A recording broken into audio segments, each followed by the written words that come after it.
اپنے دل کے نور کو بچانا بڑا مشکل ہو گیا ہے. جس دور میں آپ چل رہے ہیں، جس زمانے میں آپ چل رہے ہیں، اللہ کی قسم اس سے زیادہ مشکل زمانہ آج تک اس امت پر نہیں آیا. اس سے زیادہ مشکل زمانہ نہیں آیا کہ یہاں بیٹھ کر آپ یورپ کی عورتوں کو دیکھ سکیں، یہاں بیٹھ کر وہاں کی بے غیرتی اور بے حیائی کا مشاہدہ کر سکیں. یہ تو کبھی بھی نہیں ہو سکا تھا، یہ اب ہو سکتا ہے. تو اگر ایمان کو بچانا ہے، اگر دل کے نور کو بچانا ہے، اگر اپنے تقوی کو بچانا ہے، اگر اپنی دنیا اور آخرت کو بچانا ہے، تو آپ کو گردن جھکا کر اپنے آپ اپنی گردن کو جھکانے کی عادت ڈالنا پڑے گی، ورنہ کوئی سی بھی نظر آپ کے اندر کا صفایا کر دے گی. عبداللہ اندلسی رحمۃ اللہ علیہ ایک بہت بڑے بزرگ گزرے.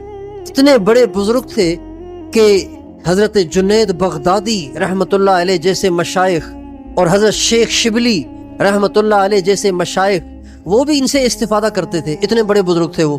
اس زمانے کے محدث بھی تھے، حافظ بھی تھے، اور اپنے زمانے کے کامل ولی بھی تھے، اور ولیوں کے امام تھے، ولیوں کے سردار تھے. جنید بغدادی جن سے استفادہ کرتے ہوں، ابو بکر شبلی جیسے جن سے استفادہ کرتے ہوں، تو وہ کیا اس زمانے کے آدمی ہوں گے. ایک دفعہ جا رہے تھے اپنے مریدین کے ایک بہت بڑے مجمع کے ساتھ جا رہے تھے، تو ایک لڑکی پہ نظر پڑ گئی، ایک عورت پہ نظر پڑ گئی. نظر پڑتے ہی اپنا دل اس پہ فدا کر بیٹھے. دیکھتے ہی چلے گئے، دیکھتے ہی چلے گئے، دیکھتے ہی چلے گئے. اتنا اسے گھور گھور کے دیکھا کہ اندر کی شمع بالکل بجھ گئی، سب سلب ہو گیا، دل سیاہ ہو گیا، اور وہیں بیٹھ گئے. مریدین نے کہا حضرت چلے نا. فرمایا بھائی تم جاؤ، ہم نہیں جائیں گے یہاں سے. کہا حضرت کیا ہوا؟ کہا بس ہم نے یہی رہنا ہے. کہا حضرت یہ اتنے سارے لوگ آپ کے ساتھ چل رہے ہیں، یہ آپ کی وجہ سے، آپ یہاں کیا کریں گے؟ کہا بس چھوڑو ان باتوں، بس ہم نے یہی رہنا ہے. کہا حضرت یہ اندلس میں اتنی ساری خانقاہیں آپ ہی کے دم سے آباد ہیں، ہزاروں مریدین آپ کی برکت سے اللہ اللہ کر رہے ہیں، اور کتنے سارے اللہ والے بن رہے ہیں، اور کتنے سارے آپ سے حدیث پڑھ رہے ہیں. آپ یہاں آپ کہہ رہے ہیں میں یہاں بیٹھ رہا ہوں، آپ چلیں نا. بہت منتیں کی، کئی دن گزر گئے ان کو سمجھاتے اور ان کی منتیں کرتے کرتے. حضرت تیار نہیں ہوئے، یہ سب چھوڑ کے آخر چلے گئے. جب یہ چلے گئے تو جس لڑکی پہ ان کی نظر پڑ گئی تھی وہ تھی عیسائی.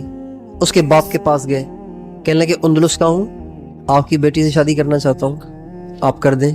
کا شرط ہے. کا کیا؟ کا عیسائی ہو جاؤ، ایک شرط، اور 1 سال تک سور چرانے ہوں گے، دوسری شرط. قبول ہے تو بیٹی حاضر ہے. کا قبول ہے. اسلام بھی چھوڑ دیا اور سور چرانے پر بھی آمادہ ہو گئے اور اسلام چھوڑ دیا، نکاح ہو گیا. 1 سال کے بعد حضرت شبلی رحمت اللہ علیہ کو خیال آیا کہ ہمارے حضرت کو ہم وہاں چھوڑ آئے تھے، چل کے خبر تو لیں ان کا کیا حال ہے، وہ کیا کر رہے ہیں. چلتے چلتے جب اس بستی پہ پہنچے اور وہاں والوں سے پوچھا بھی ہم یہاں ایک بزرگ کو چھوڑ کر گئے تھے، کہاں ہے وہ؟ یہی ہے کہیں اور ہیں؟ کہ یہی ہے. کہ کیا ہوا ان کا، کیا کر رہے ہیں یہاں پہ؟ کہ بس وہ ایک لڑکی پہ عاشق ہو گئے تھے، تو ان کے باپ سے کہا، اس نے کہا عیسائی ہو جاؤ، وہ عیسائی ہو گئے. انہوں نے شرط لگائی کہ خنزیر چراؤ، وہ بھی وہ خنزیر چرانے گئے ہوئے جنگل.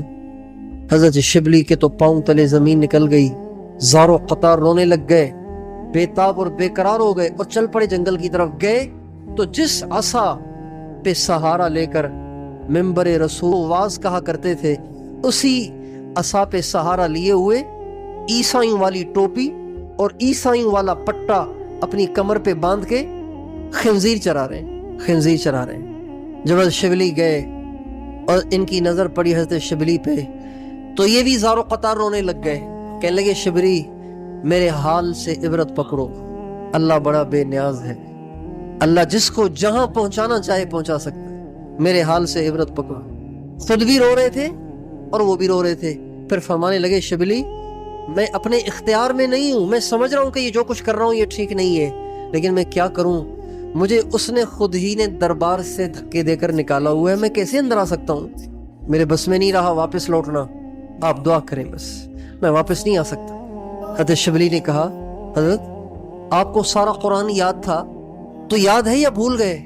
کہ شبلی سارا بھول گیا، بس ایک آیت یاد رہ گئی ہے، وَمَن يُهِنِ اللَّهُ فَمَا لَهُ مِن مُكْرِمٍ، اللہ جسے ذلیل کرے اسے کوئی عزت نہیں دے سکتا. وَمَن يُهِنِ اللَّهُ، ایسے ہی یہ آیت حافظ ہیں بیٹھے ہوئے نا، آیت ایسے ہی ہے نا، وَمَن يُهِنِ اللَّهُ فما لہو من مکرم، اللہ جسے ذلیل کرے اسے کون عزت دے سکتا ہے۔ کہ حضرت آپ کو ہزاروں حدیثیں یاد تھیں، کوئی حدیث یاد ہے؟